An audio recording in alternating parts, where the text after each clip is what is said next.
সর্বাত্মক সহযোগিতা দিয়েছেন, ট্রাইব্যুনাল পুনর্গঠন করেছেন, এখানে বিল্ডিংগুলোকে নতুন করে সাজিয়েছেন। সুতরাং সেই চ্যালেঞ্জের মধ্য দিয়ে আমরা যে দায়িত্বটা পালন করেছি, আজকে যে পর্যায়ে এসেছে, বিচার একটা গতিশীল পর্যায়ে আছে। আমরা চাইব, আমরা আশা করি বাংলাদেশের এই যে জনতা, ছাত্র জনতার বিশাল ত্যাগের বিনিময়ে যে বাংলাদেশ, তাদের উপরে সংগঠিত নিষ্ঠুরতার যে বিচারের দাবি তাদের মধ্যে আছে, যে বিচারের তৃষ্ণা আছে, যে পরিবারের মানুষগুলো গুম হয়ে গেছে আর কখনো ফিরে আসবে না, সেই পরিবারগুলো চায় বাংলাদেশে তাদের এই পরিবারগুলো নিখোঁজ হওয়ার বিচার হোক, সঠিক বিচার হোক, যাতে করে তারা অন্তত একটা সান্ত্বনা পান যে তাদের প্রিয়জনকে ফেরত না পেলেও অন্তত যারা এই অন্যায়টা করেছিল তাদের একটা বিচার হয়েছে। সেই বিচারের যে তৃষ্ণা, সেইটার থেকে আমি মনে করি যে ইনশাল্লাহ নতুন যারা দায়িত্বে আসছেন, যিনি দায়িত্বে আসছেন, তিনি এই বিষয়গুলো মাথায় রেখে বাংলাদেশের এই মানুষগুলোর প্রতি, এই নির্যাতিত বেদনাহত যে মানুষগুলো, তাদের প্রতি সুবিচার করার স্বার্থে এই বিচার প্রক্রিয়া অব্যাহতভাবে সামনে অগ্রসর হবে।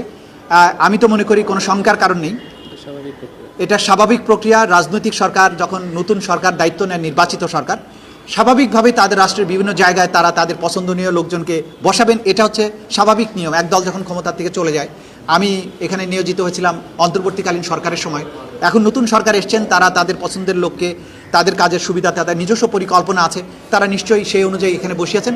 আমার পক্ষ থেকে তাদের জন্য সর্বাত্মক শুভকামনা থাকলো, সহযোগিতা থাকবে, পরামর্শ দরকার হলে আমি দেব। এবং আমি একজন সাধারণ নাগরিক হিসেবে চাইব যে বিচার প্রক্রিয়া এখানে চলমান আছে সেটার জন্য অবশ্যই অব্যাহত থাকে, বাংলাদেশে এই অপরাধগুলো পুনরায় আর কখনো সংগঠিত হতে না পারে।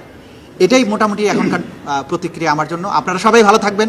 মিডিয়ার বন্ধুদের প্রতি আমার বিশেষ কৃতজ্ঞতা, কারণ আপনারা গত 1.5 বছরে এই ট্রাইব্যুনালকে যেভাবে সাহায্য করেছেন, যেভাবে ফোকাসড করেছেন, আমাদের বিচারের প্রয়োজনীয়তাগুলো আমাদের মিডিয়ার এই বিচারকে সফল করা অপূর্ণাঙ্গ হতো, সম্ভব হতো না, কঠিন হতো।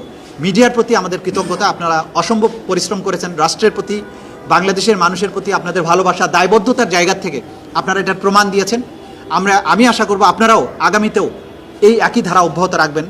বাংলাদেশটা আবার সবার হোক, বাংলাদেশে বিচারের পরে এমন একটা পরিবেশ হোক যে অপরাধগুলোর বিচার আজকে এখানে হচ্ছে, এই একই ধরনের অপরাধ বাংলাদেশে আর ফিরে না আসুক, কারণ আমরা আর ওই ধরনের অপরাধকে আর অ্যাফোর্ড করতে পারবো না।